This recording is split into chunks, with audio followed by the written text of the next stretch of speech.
Et je n'ai pas encore tout exploré pour voir l'immensité de ce que le plan spirituel me réserve. En un mot, ce que je veux dire, c'est que depuis très longtemps, j'ai cessé en fait d'inconsciemment lire le monde avec des yeux purement chrétiens, ou du moins des yeux purement chrétiens catholiques. Alors, si aujourd'hui on me demandait, finalement, dis-nous, nous on veut une réponse tranchée, quelle est ta religion? Eh bien, je dirais que ma religion, c'est l'amour. Oui, c'est beau. J'en suis fier. Enfin, je suis fier d'être arrivé à cette conclusion parce que j'ai peut-être commencé ma traversée alchimique comme euh, Paulo Coelho le décrivait dans son livre intitulé L'alchimiste. Mais en tout cas, ce que j'ai découvert avec le temps, c'était que la plus grande des religions, c'est sans aucun doute l'amour.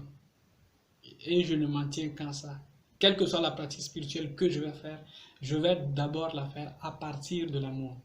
Entre autres parce que l'amour accepte tout et tout le monde, et généralement sans jugement, d'ailleurs sans jugement. Et je pense que toutes les pratiques spirituelles de la planète ont cette base comme départ. Et c'est justement ça la fondation de ma ou de mes convictions. Et donc cela me permet d'avoir un certain nombre de points. 4 exactement. Le premier point, c'est qu'il n'y a pas de culture, il n'y a pas de civilisation, il n'y a pas de couleur de peau supérieure à l'autre.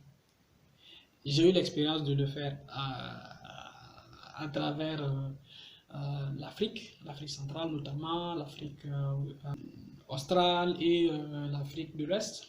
Je n'ai pas encore visité l'Afrique du Nord, mais je pense que ça arrive bientôt.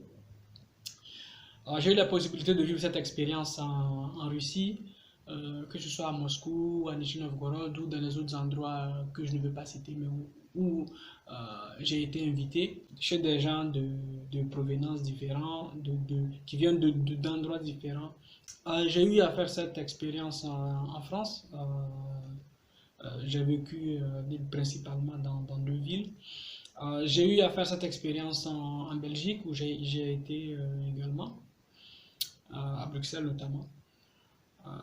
Et donc ça m'a permis d'arriver à la conclusion que ces gens-là qui se disent oui, nous sommes supérieurs à cause de la couleur de notre race, ou bien non, nous sommes inférieurs parce que la couleur de notre... Non, non.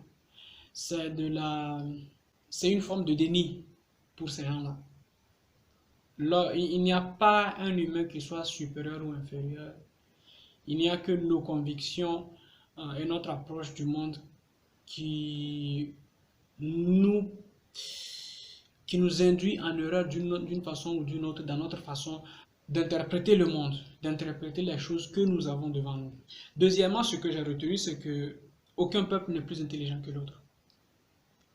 Je sais, actuellement je vis en France. La France a un passif d'État colonisateur. Avant ça, il a un passif d'État esclavagiste. Bref. Et puis derrière aussi, je suis d'origine africaine. Et donc, ou du moins ce qui se passe là, on est dans une période où on est en transition, où certains commencent à demander des comptes à d'autres, et ce dans les deux sens. Et je sais que ça risque d'être assez explosif dans les 10 prochaines, voire les 30 prochaines années, parce que ça va être des années de vérité, où on va se dire la vérité face à face dans le blanc de l'œil.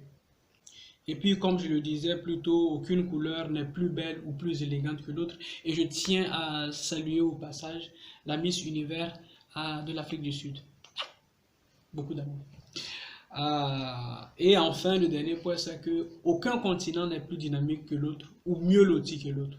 C'est une autre façon d'interpréter les choses, de croire que le centre du monde c'est l'Asie ou bien c'est l'Europe, ou bien c'est l'Amérique, ou bien c'est l'Afrique, ou bien c'est l'Australie, etc., etc. C'est faux.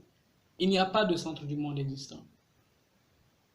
Quand il y a une crise mondiale, on la ressent tous et toutes. Quand il y a un crime affreux qui est commis, quel que soit l'endroit du monde, on le ressent et on le vit de la même façon. Parce qu'il y a de ces valeurs communes qui ne peuvent pas être l'apanage d'un groupe de personnes.